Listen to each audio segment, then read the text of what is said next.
forms of ownership. So let me do a digression into property law. And let's suppose that Katie, what's your husband's name? Jordan. Katie and Jordan. May I use you as an example? Sure. I'm going to anyway. So, you could own the property as joint tenants. And when you own the property as joint tenants, that means you've got an automatic right of survivorship. If one leaves, the other one automatically owns the property. And you could own the property, and the other thing joint tenancy means is that your ownership is equal. So, in a corporate standpoint, if you jointly own 20 shares as joint tenants, then an ownership has to be 50-50, it has to be equal. Then you own 10 and he owns 10. But now you could also, she could also own the stock with her brother or you or her sister or her mother or any other person. Now there's also a form of ownership called tenancy by the entirety.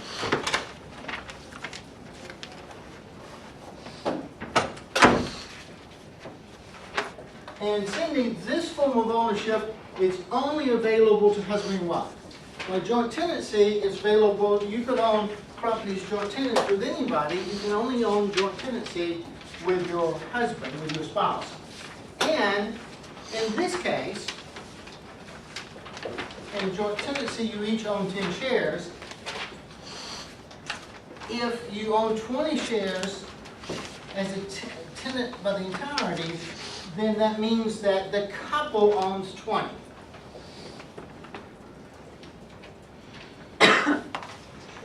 Kelsey, you follow that? So with joint tenancy, she owns 10, Jordan owns 10. With a tenancy by the entirety, they own 20. And in fact, I'm reminded, Cindy, what my property law professor said. The concept of tenancy by the entirety is that husband and wife are one, and he's the one. That's the assumption. In fact, Cindy, up until 1984, Alabama had a law that says a married woman could not own property in her own name. So once you got married, automatically your property was jointly owned by your husband. Now, his property is still owned by him. And the theory here is, AJ, the weaker sex needs protection. That was on the books until 1984. Now, also, we said that, Jody, that husband and wife are assumed to have the same economic interest. Is that true? Have you and your husband ever had a disagreement about money? Yes. Have you and Jordan ever had a disagreement about money? If I was ready for you to say no, then David, I would have said, well, they're newlyweds. So therefore, you may have the same economic interest, but that doesn't mean you agree about economic factors. But the assumption, but how it's related to the case that we did last time, is Kelsey, as I said in my email, what the court said, since the husband and wife, remember husband and wife were in a war together, is that the 20 shares which he owned a tenancy by the entirety, he could not vote those shares, but he could treat those shares as present for the purposes of determining if we have a quarrel. And then, Candace, then the majority of those present voted in favor of his proposition, between the husband's shares and the shares owned by proxy. So again, these 20 shares, or I think it was 16 shares in the case, were owned jointly by not the husband and the wife, but by the couple. But arguably by this time, Katie, they were no longer a couple, because they were at war with each other. Okay, questions on this? So let's go to the, before we do that, I want to look at page 798 and tell me, Candace and Kelsey, what's going on? So there's a member of the board of directors of a fitness company. He owns 15%, and it was proposed to the company that they should discontinue the unprofitable tanning division. So he's a 15% shareholder. He's an employee. Yes. and he's a member of the board of directors. Yes. And David, his name is David. Oh, So David is the employee, he's a shareholder, and he's a member of the board of directors. And so he is in charge of the tanning division, which has been losing money. He's So- not in charge of it. Well, he's the employee, he's a tanning technician, Yeah.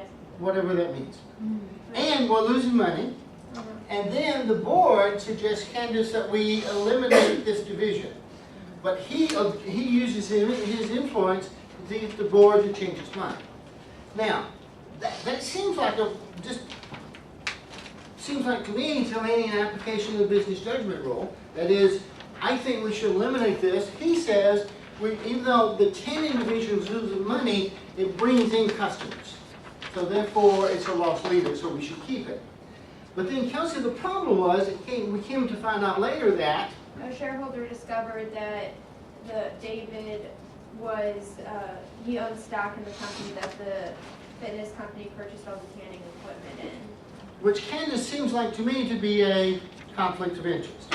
Okay, so now that we've outlined what the facts are, let's answer the questions. So, and this is again on page 798. So question number 1, Michael, what's the question? If you read the question for us. What duties did Brock as director owe the firm body? Matt, what do we owe? Oh, Michael, we owe Care, loyalty. a duty of loyalty and a duty of care. Question number 2. And read question number 2 and then Taylor answer the question. Does the fact that Brock owns shares in some will establish a conflict of interest? So, Taylor, is that a conflict of interest? Yes, So what should he have done? he should have disclosed the fact. He should have disclosed the fact and then not vote in the decision involving whether we continue. And Kelsey, not only did he vote to continue this, he used his influence to convince the other members. Question number 3. Question number 3, Alex, read it to us and Jody answer it. Suppose that firm body brought an action against Brock claiming that he had breached the duty of loyalty by not disclosing his interest in Sunglow to the other directors. What theory might Brock use in his defense? Jody? Oh, Well, he breached the duty of loyalty, he breached the duty of care. Let me change the question, Jody. Could he use the business judgment rule as a defense? No. Alex says no, why not? Because he already breached the duty of loyalty and care. So it would By failure to disclose. Now, Kelsey, had he disclosed and not voted, then arguably the business judgment rule would work in his favor. In this case, AJ, do you think it's significant that he didn't bother to tell us that he has an interest in this other company? Would that piss you off? Let the record reflect that AJ is furious. She's pumping her fist. Question number 4. Question number 4, David asked the question, Greg answered. What type of lawsuit can the And Greg, this would be called a derivative lawsuit. So therefore, if the corporation itself, if the board itself does not take an action, then Greg, the shareholders can take an action, and that's called a derivative lawsuit. And Kelsey, why is that derivative? Because the power is derived from the corporation. Okay, as members of, as shareholders. Questions on this? So let's look at the CPA questions. And Talini, we will start with question number 1.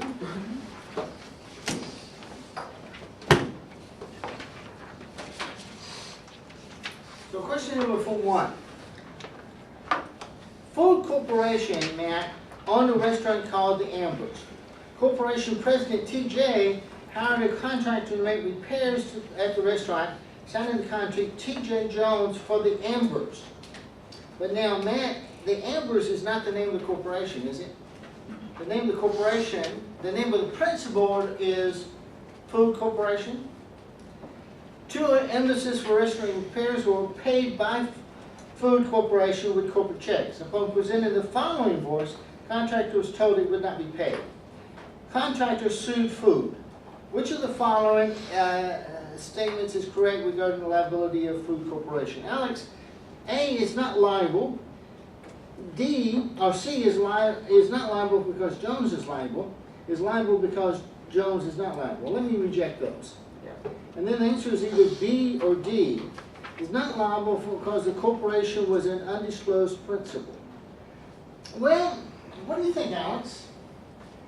The principal is Food, and the contract was with TJ. Maybe it was undisclosed at the beginning, but two payments and 2 corporate checks have been written, so therefore it's clearly disclosed now. Therefore, Matt, the answer is D. D. D is in D. You agree, Alex? Yeah. Question number 2.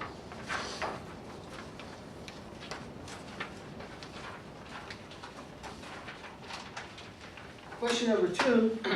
Greg, to which of the following rights is a shareholder of a public corporation entitled? Greg, they don't have the right to dividends, do they? They have the right to dividends if they have been declared, but they don't have the right to force dividends. So I can eliminate A. Greg, do we have a right to have a new class of stock issued? No. So it seems like to me that AJ, the answer is either B or C.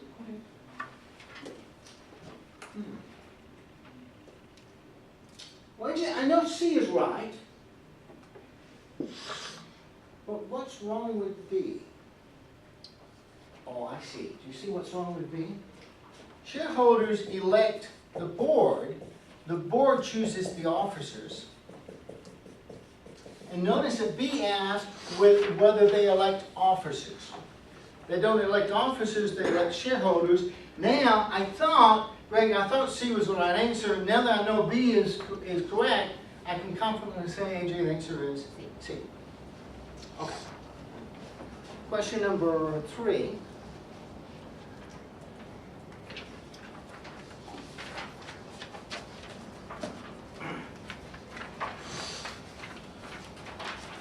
Candace.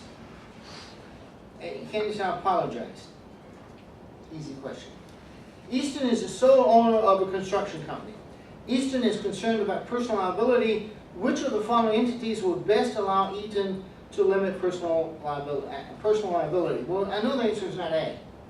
I know the answer is not C. Could the answer be D? It's not the best, but it does help to limit personal liability. Except though, that's a good analysis. Arguably, D is correct if you were a limited partner. But even in a limited partner, you have to have a general partner. And if he's the sole owner, well, if he's the sole owner, he can't have a partnership anyway. So, but the classic answer is B, because that's what corporation, that's the big advantage of a corporation. Kayla, you agree? Is that limited liability. Question number 4 also deals with limited liability. And Linda, when we pierce the corporate veil, what does that do?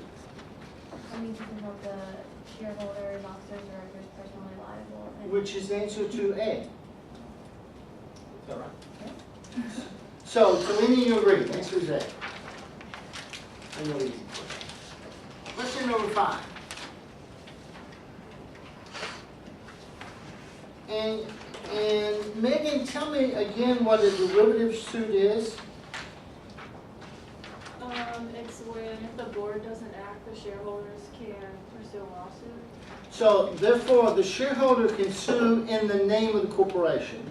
And as Kelsey told us, that the right to do that is derived from the ownership position of the firm.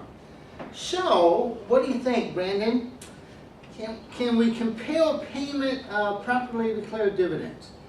Well, it seems like the answer here is the dividends have been declared, but Brandon, if you're a shareholder and we've declared a liability, we've declared a dividend, you are now a creditor.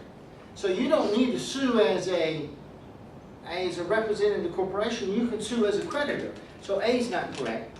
B, enforcing access to corporate records, well again, you can do that as a shareholder. Protecting preemptive rights, you can do that as a shareholder. Brendan, the thing which you can do as a shareholder in the name of the corporation is Recover damages from a third party. C, collect damages from a third party. Megan, you agree? Very good.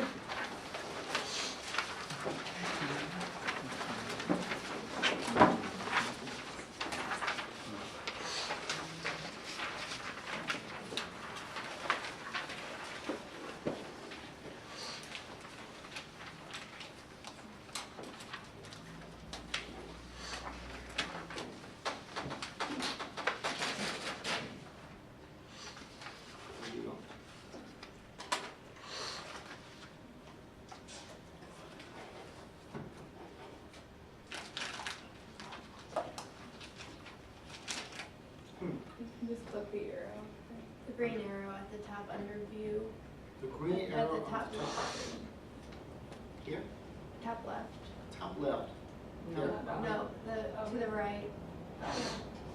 Here. No. No, Here? Yeah. that way. What does that do? It goes to the next page. Just scroll up. Oh. Oh. So I'm on the right page now? Yeah. Okay. So Kobe and Kelsey, Kobe, what type of business entity generally must be formed without filing, generally may be formed without filing an organizational law document or certificate with the state government agency or office? The answer is general partnership. So a C corporation, an S corporation, a limited partnership, and a limited liability company, Kelsey, those have to file with the state because of the limited liability. Yes. And Kelsey, we can form a general partnership with a handshake. We probably shouldn't do that, but we can do that. Kobe, what business entity can be dissolved and terminated voluntarily without filing a dissolution document with the state? Well, Kobe, if I don't have to file the paperwork to form it, then I don't have to file paperwork to dissolve it, so the answer is General partnership. partnership. Kobe, what type of business entity does not require the approval of the state? General partner. 1 and 3 are the same question, aren't they? Yes. And Kelsey, I'm seeing a trend here. What type of business entity is the most similar to a joint venture? So therefore, your answer to everything is general partnership. Kelsey, is that correct?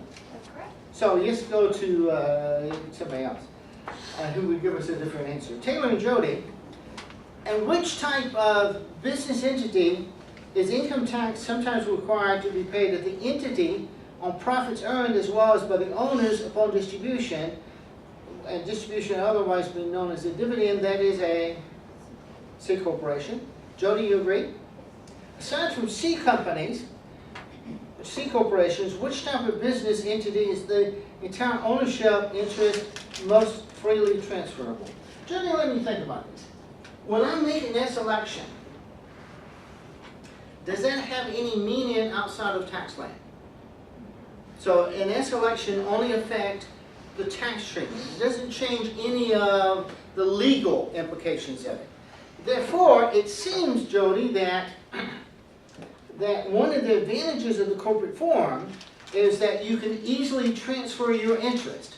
So if that's true of a C, then Taylor, that would also be true of an S.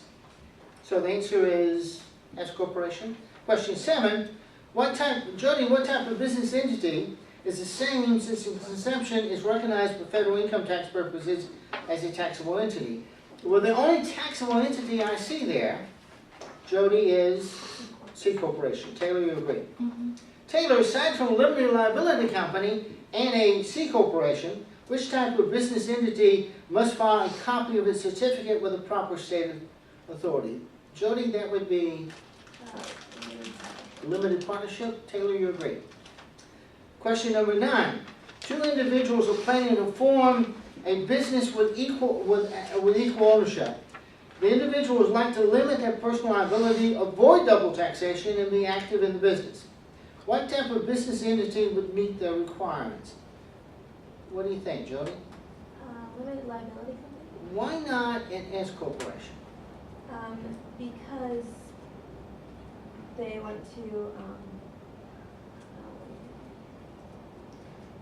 E is correct, but why is S corporation not correct? Because Kelsey, can you lose the S election? yes. Yes, therefore you can lose the S election, therefore you can lose the tax exempt status, but limited liability company cannot, therefore E is the better answer. Question number 10. Sydney, which of the following parties generally has the most management right? A minority shareholder and a corporation. Sydney, if you own 100 shares of GE, nobody's going to listen to you, are they? B, limited partner, well, you're limited. Member, and I love that because Kelsey, in an LLC, we don't have shareholders, we have members, not like a country club. Member of a limited liability company or limited partner in a limited partnership, the answer is C. And you agree. Question number next. So what do I do? I do I learned something to do today. Okay, so let me see what's going on here. So I have,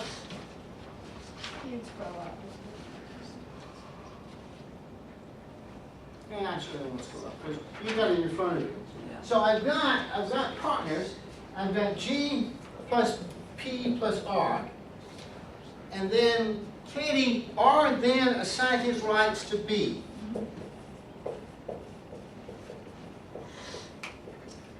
Does that make B a partner? No. Now, B asked to become a partner, but Katie was not told what the response was. No. Therefore, is B a partner? No. No. And then the next thing happened at the end of the year. G retired at the end of year 2.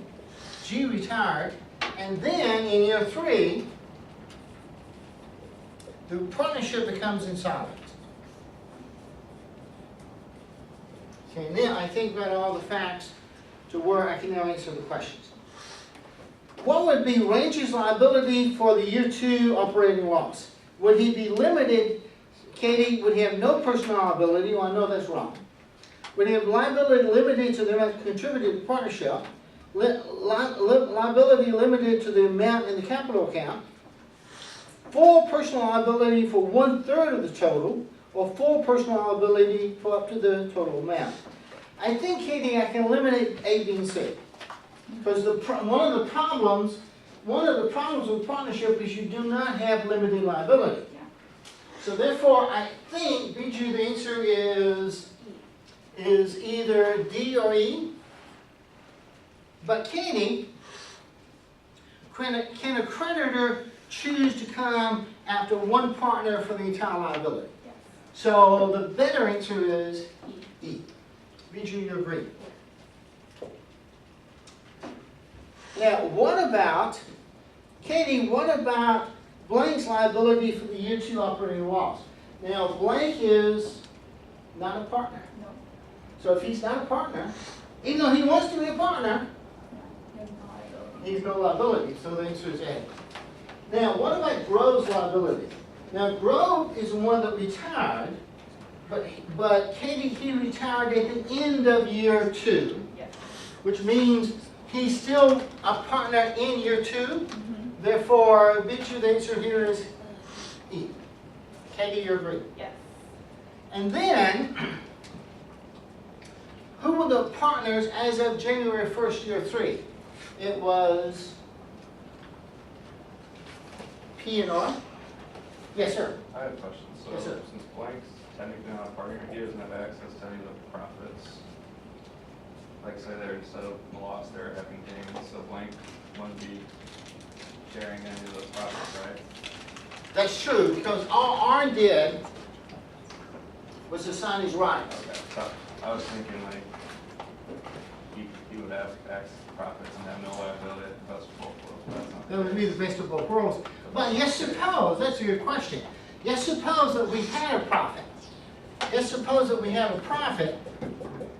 Would Blank come after the partnership to get his share? Or would he come after Range? Who made the assignment? Right. And which does not involve the partnership. Okay. That makes sense.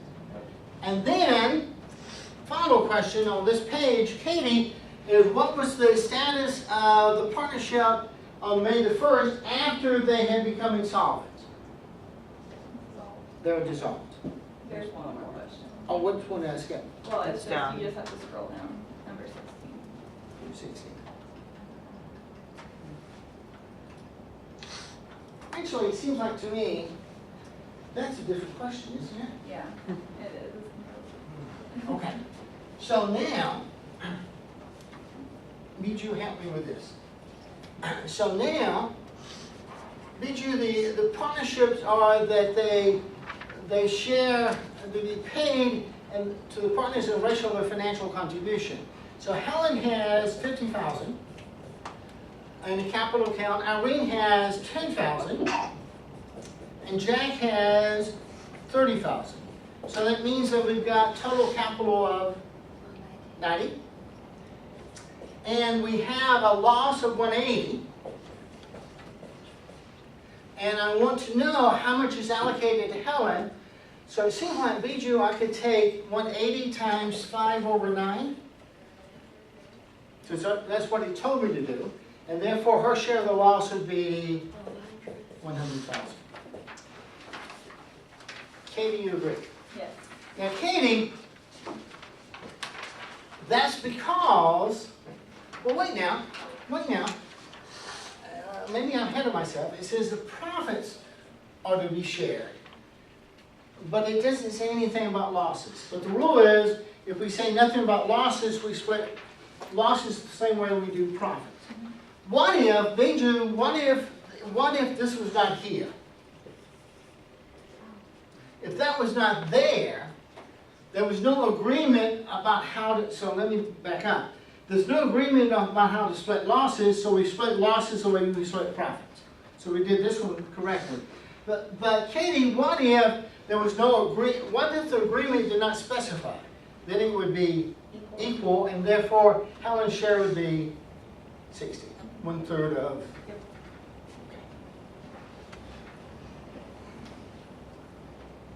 And I think I've got a new toy. Isn't that beautiful? Okay.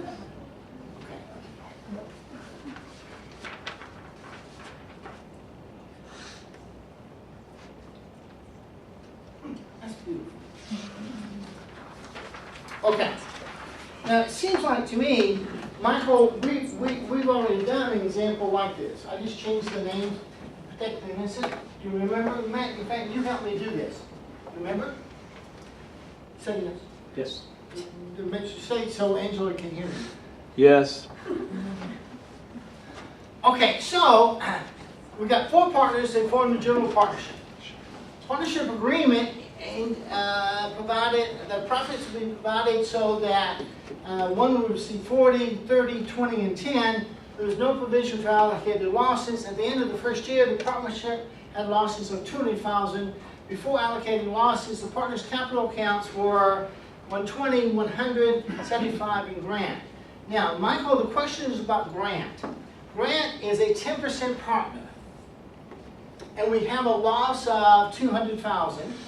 And the agreement does not tell me how to split losses, but I would split them according to the way I split profits. And therefore, Grant's share would be 20,000. But Michael, Grant's capital account is only 20, and he refuses to make any further contributions. You know, it seems like to me, Michael, that if you got a speeding ticket and you went to court and you said, I refuse to pay, David, what would they do? put him in jail until They he, take it. so the fact, Michael, that Grant refuses to do anything, does that change his legal liability? So therefore, the other possible answer is to limit his share of the loss to 11. But David, the problem with that is, that would give him limited liability. And you only have limited liability with a CRS or an LLC. Now, after losses were allocated to the partner's capital account, all liabilities were paid.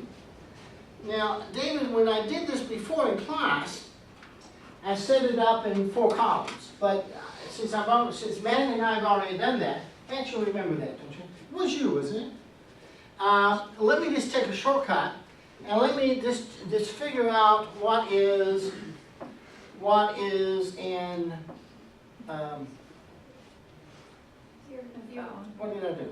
You scroll down, it's the first 18 is the after loss. Oh, I'm sorry. So much for tech. In memory of the technology. So this is 20,000. Now, Michael, help me out with this. What is Ager's balance? Ager's balance is 100,000. And he's a 30% partner, and we have a loss of 200, so his share of the loss would be 60. But then, Michael, how much of a deficit does Edgar have?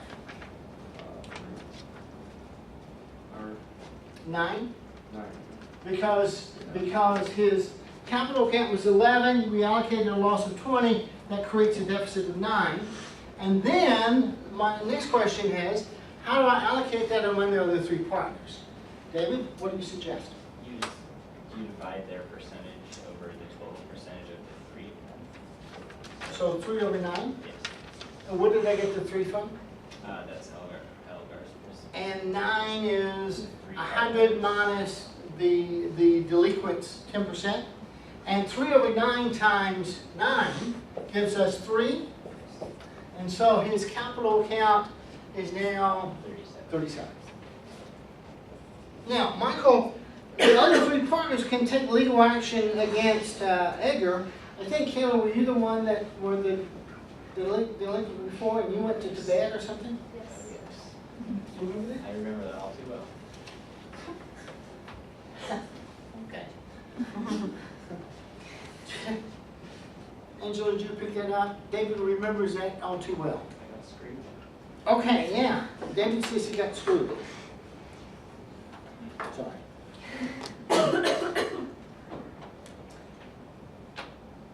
Michael, Abel, and Baker formed a general partnership. If no provisions are made in agreement, how would Abel and Baker split profits and losses? And the answer is equally. Now, David, Larry and Margaret form L&M Associates, a general partnership. The written partnership agreement provided the losses would be divided equally. There's no indication about how to split profits. How would you split profits? Equally.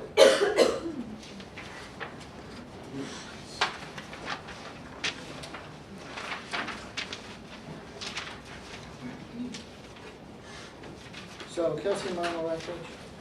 Yes. Yes? No. No. No. You went back. Yeah, go forward too. No, No. go back now. Okay. Okay, Now go go forward. forward. No. The arrow with Yeah, the keep line going. means you That go to the one. very last Okay. page. If only we had a clue. You're on the last I clicker here, but it doesn't work. Yeah. Okay, now I'm in the right place. No. Click on the arrow without the You line. need to put the arrows without the lines, and so. The put arrow the- without the line, this Yeah. one. Yeah. Yes, now click so that. click it back a few times. You mean I'm already One more. there? And one more, Yeah. a few more, Keep going. One more. one more, or at least one Yeah, it's just one more. Here, Yep, that one. Well, yeah. here. Yeah. more. Yeah. There, now we're good. I could know. I got it. Learn the technology first. Before you put it on video. Okay. Linda, year one, Amber, a closely held corporation formed by Adams, Burton, Frank, and Bent as incorporators and stockholders. They executed a written voting agreement which provided that they would vote for each other's directors and officers. Number one, is that legal? And number two, do you think that's correct? Yes. Yeah. In year five, Stockton Corporation was offered to the public. This would get an additional 300 shareholders, and after the offering, Adams owed 25, Frank owes 10, and Berg owns 15% of all issued and outstanding stock. So, Linda, Amber Corporation must, what's the answer? A. Candace, you agree? Yes. Why is A a better answer, Candace?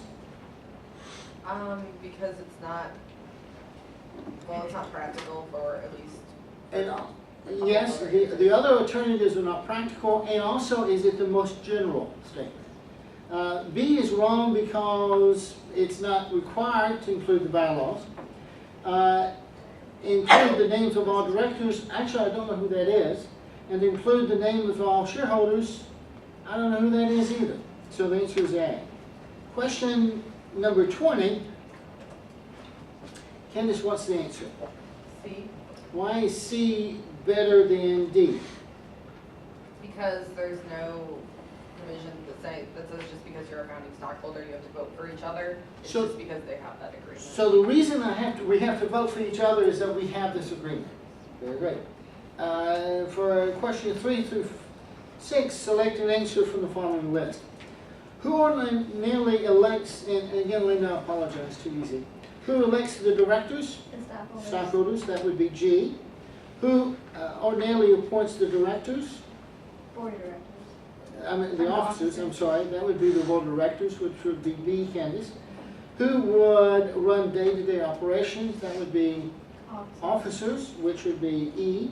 And what ordinarily, who ordinarily would adopt the bylaws? Since that's a matter of policy, then that would be the directors, B. You agree? Yes. Now, items 7 through 8 are based on the following. So tell me, Matt, what the issue is, and then tell me what he did wrong. Or tell me what the facts are, and then tell me what he did wrong. So Bilk bought this building for $200,000 for the corporation. And did he have authority to do that? Yes. And they said, here's $200,000, Yep. go buy us a building. He said, fine. He goes out and buys a building for $155,000. Yep. So far, the fact's correct. And then, he saved the corporation $45,000. Is that right? So I authorized you to spend $200,000 because you're good and negotiated. You're able to get the building for $155,000, and then what do you do?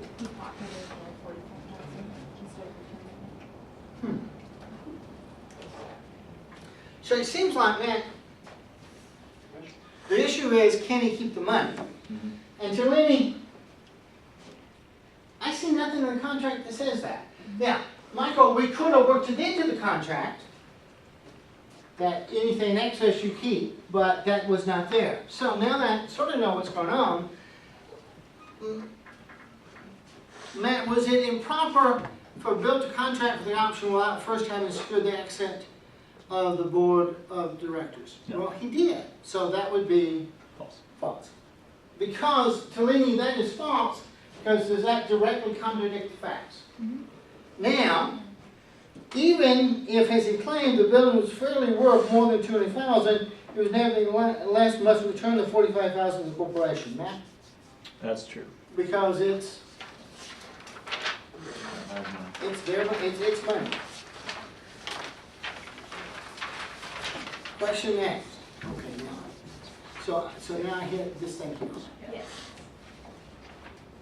So what does that do? Does this take me to the bottom of the page?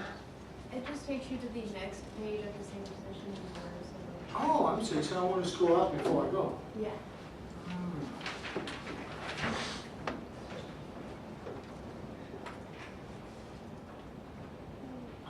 not on the right page? Kelsey, pay attention. Am I on the right page? Yes. Okay. Series of true false questions. Megan and Kobe. Estates may not own shares in the S corporation. Let me think about that. Megan, if that was true, then any time a person died, we would lose the S election. So that cannot be true. You agree? Now, Kobe, you agree? Yes. Now, an S corporation cannot have a non-corporate shareholder, but a trust is not a corporate shareholder. So 28 is false also. Number 29, corporations may not own shares in S corporation. Megan, that is true. A non-resident alien, Tellini, may not own shares in an S corporation. That's true, and that's just Dale unfriendly, isn't it? Very. Instead of calling you a welcome visitor, we're happy to have you here, we call you a non-resident alien. Only in America. Megan, an S corporation may have 200 unrelated shareholders. That's false. The maximum number is 100. An S corporation may have voting stock and non-voting preferred stock. Kobe, that is false. We can only have one class of stock, which, Brandon, leads me to the next question. An S corporation may have voting stock and non-voting common stock. Brandon, what's the issue? I can't have more than one class of stock, but is voting and non-voting common considered two classes? No, it's So one. therefore that is True. true. Very good. Kelsey, a shareholder can contribute property to either an S corporation or C corporation without being taxed. Kelsey, you're familiar with the rules of section 351. You also know that S corporation at formation is treated like a C corporation. In fact, Sydney, an S corporation, we don't form an S corporation. We form a regular corporation and make an S election. So That's true. that's true. Next question. Both S and C corporations, Brandon, have the disadvantage of double taxation, and that's False. false. It's only the C corporation. And Kelsey, both S and C corporations have the disadvantage restricting ownership to citizens or residents of the United States. So Tellini cannot be a stockholder That's false. because you're a non-resident alien. And that is true only of an S corporation, not a C corporation. So you're welcome to invest in General Electric. Yes. I'm going to scroll up and then hit the button. Is that what I wanted to do? Is that what I wanted to do? I heard you said no? No, I think, yeah. Oh, okay. Okay. So another series of true-false questions. Alex and David. Alex, corporations' initial bylaws are adopted by either the incorporators or the board of directors. True. That's true. David, corporations' articles of incorporation must include its bylaws. Can, but it doesn't have to. A corporation's articles of incorporation must include the names and addresses of each pre-incorporation shareholder. And my answer to this is, how do we know who they are? Right. So that is false. David, corporation's articles of incorporation must include the name, the nature and purpose of the corporation's business. That's true, without the question mark. David, a corporation's articles of incorporation must include the name and address of the promoter. True, and that's important, Alex, because if we set up a sham, the state needs to know who to come after. David, the corporation's articles of incorporation must include the election of either S or C or S. No, in fact, Cindy, you remember from advanced tax, you have 2.5 months to make the S election. And also, David, we can make the S election 5 years later. So the decision to form a corporation and the decision to become an S corporation are two different decisions. Question number, what am I up to, 40? Michael and Taylor. Michael, a corporation's articles of incorporation must include the name of the registered agent. True. True.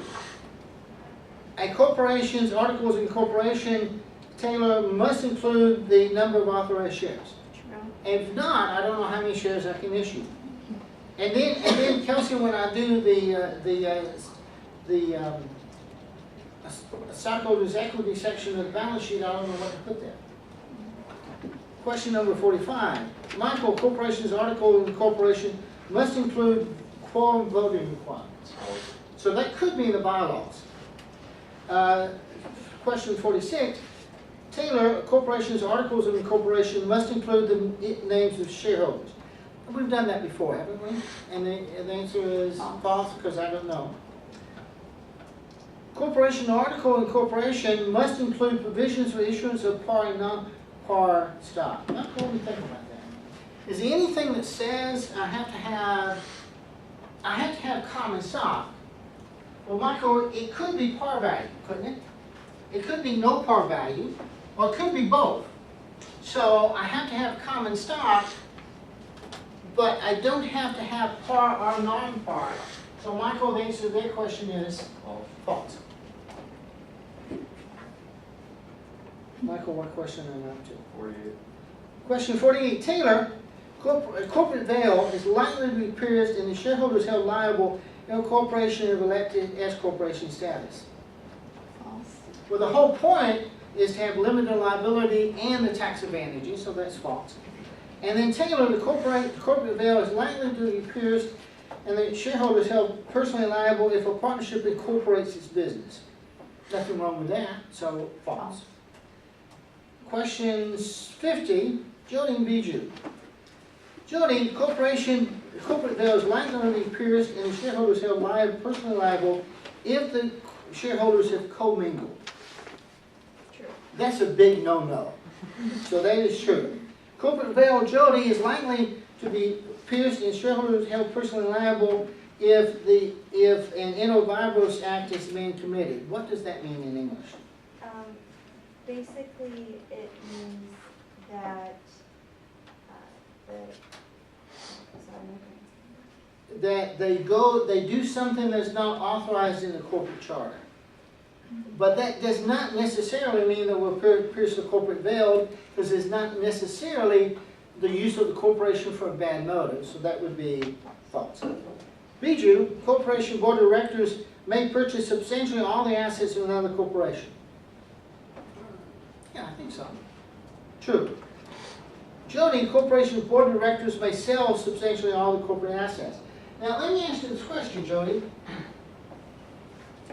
If a multi-million-dollar corporation bought Pancake City, all you can eat spaghetti night on Monday, that would be petty cash, wouldn't it? So that's normal activity. I don't need shareholders' approval. But if I start selling all my assets, that's extraordinary, so I need corporate approval. So that would be true. Corporations, board of directors may dissolve the corporation without stockholder approval. What do you think, Bijou? That's major, so that's false. Corporations, board of directors may amend the articles of incorporation without stockholders' approval, and that's false. So tell me, AG, tell me what's going on in the last question.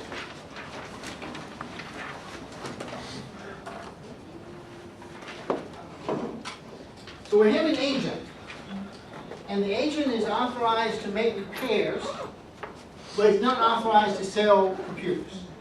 But she sells a computer, then she puts the money in her pocket, and she skips town. Now, you're the principal, and what are you? Angry. Yeah. Angela, did you pick up the...